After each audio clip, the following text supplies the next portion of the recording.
Hai, Assalamualaikum. Selamat datang kembali di Gaptek 19. Di awal perilisannya iPhone 13 ini saya rasa kurang begitu recommended jika dibeli di tahun kemarin. Tapi setelah adanya upgrade ataupun perilisan iPhone 14, saya katakan jika iPhone 13 ini sangat recommended jika dibeli di tahun 2022 ini. Alasannya karena untuk iPhone 14 upgrade-nya kurang begitu signifikan di bagian iPhone yang 14 reguler ya. Dan di video kali ini saya akan berikan beberapa catatan untuk iPhone 13 ini, kelebihan dan kekurangan jika dibeli di tahun 2022 ini.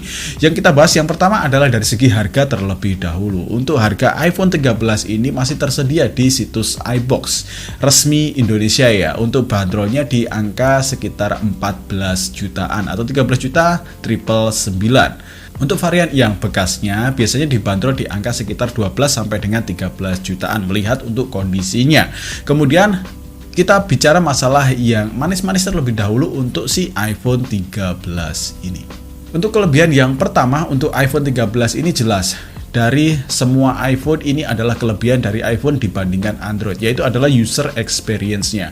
Saya nggak pernah keluhin apapun selama pakai iPhone 13 ini dari segi user experience. UI mateng dengan performa yang mantap. Chipset Apple A15 Bionic-nya dengan ditandemkan dengan RAM 4GB. Memang kecil sih jika dibandingkan dengan handphone Android. Untuk RAM di iPhone ini jelas beda ya. Karena dari segi optimalisasi software untuk iPhone jelas lebih matang daripada handphone Android. Jadi saya pakai untuk buka tutup aplikasi buat main game dan lain sebagainya. Dari segi performa untuk iPhone 13 ini nggak ada masalah. Kemudian kelebihan yang kedua adalah ukuran yang pas jika dipakai di tahun 2022 ini. Layar yang cuma berukuran 6,1 inch sukses membuat iPhone 13 ini sangat nyaman jika dipakai untuk harian dan berlama-lama dipakai untuk kegiatan baik sosial media ataupun bermain gaming.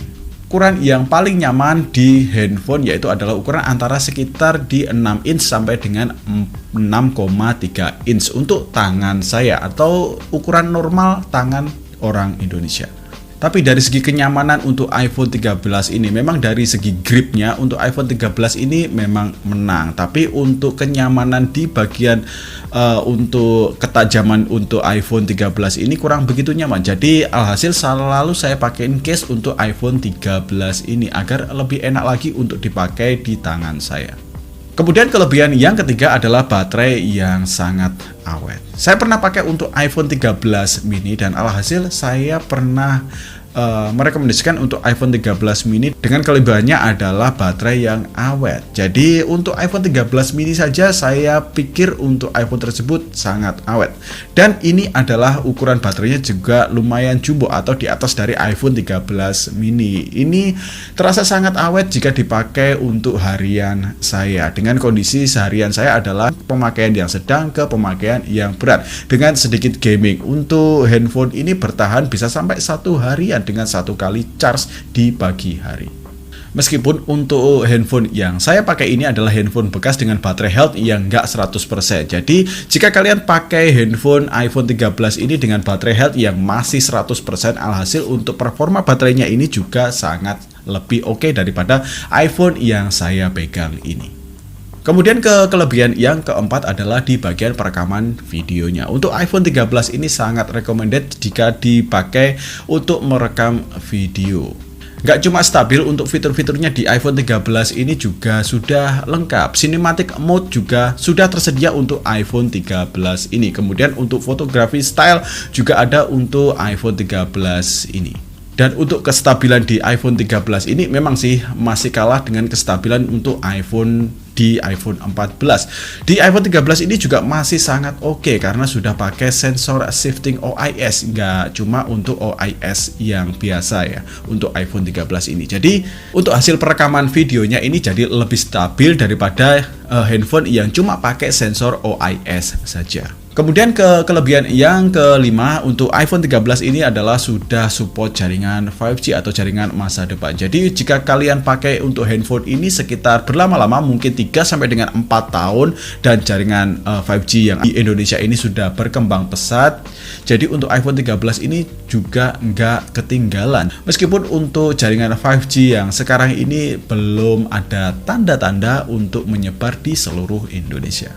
Kemudian setelah berbicara yang manis-manis untuk si iPhone 13 ini, saatnya kita bicara yang pahit-pahit untuk iPhone 13 ini. Yang pertama adalah di bagian layarnya. Yap, di bagian layar ini terasa kurang begitu oke karena untuk layarnya masih belum promotion atau masih 60 Hz. Memang sih untuk harga iPhone 13 ini di angka sekitar 14 jutaan untuk yang baru, layar yang cuma 60 Hz ini kurang begitu oke kalau melihat dari segi harganya.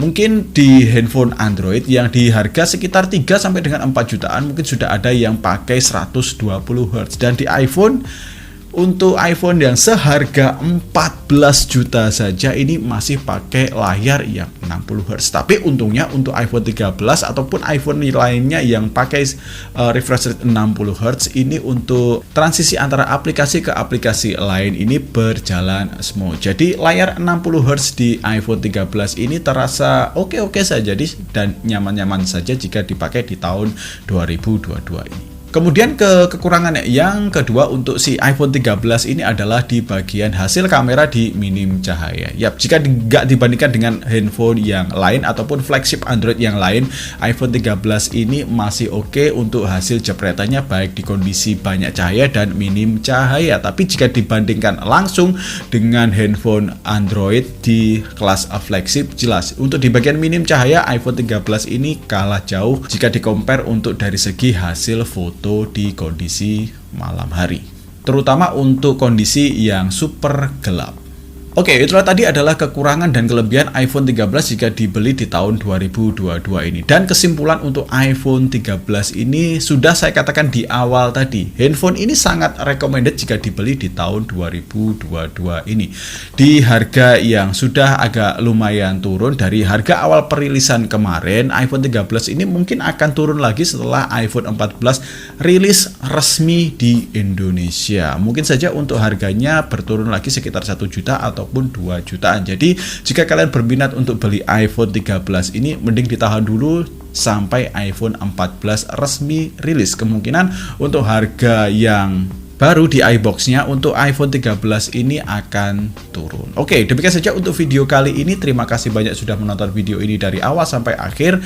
Saya Doni pamit dan Assalamualaikum warahmatullahi wabarakatuh. Jika video ini bermanfaat, jangan lupa share ke teman-teman kalian. Terima kasih dan ciao.